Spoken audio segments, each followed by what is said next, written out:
आज जो मुसलमान सबसे ज्यादा परेशान है वो वोटर लिस्ट के नामों के सत्यापन को लेकर है। मुसलमानों को वोटर लिस्ट में नाम रहने नहीं रहने से डरने की कोई जरूरत नहीं है। मैं मुसलमानों से इतना ही कहूँगा, ये मुसलमान और हिंदू का मामला नहीं है। बिहार में हर वो गरीब जिसके पास पेपर शायद न हो, हर वो व्यक्ति 50 लाख से ज़्यादा बच्चे बिहार से बाहर मजदूरी करते हैं।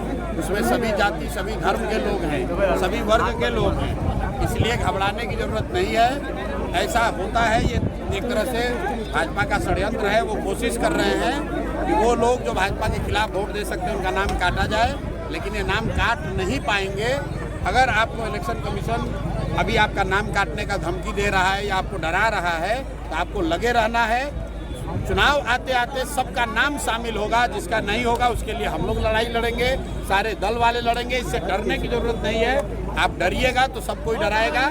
अपने हक के लिए आपको खड़ा होना है और वोट देना सबसे बड़ा अधिकार है। कोई आपका वो अधिकार छीन नहीं सकता है।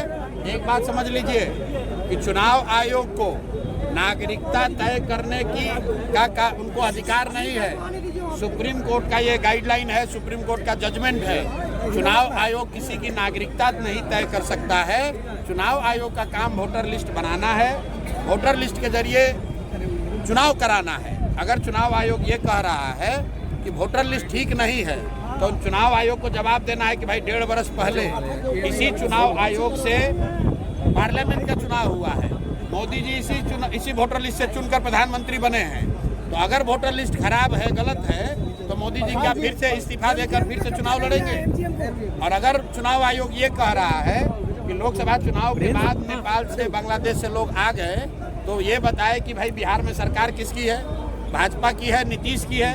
तो ये भाजपा नीतीश के सरकार के रहते बांग्लादेश और नेपाल से लोग आए कैसे? तो भैया ये संभव नहीं है। ये शुरुआती कीदड़ भभकी है, इससे डरने की जरूरत नहीं है। जिसका नाम कट रहा है आप तुरंत हम लोग से संपर्क कीजिए।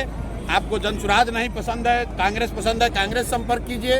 राजनीतिक दलों के कार्यकर्ताओं से, नेताओं से संपर्क कीजिए ताकि आपका नाम हर हालत में जोड़ा जाएगा। चुनाव आयोग आपका नागरिकता तय नहीं कर सकता है, ये उसके अधिकार क्षेत्र के बाहर का मामला है।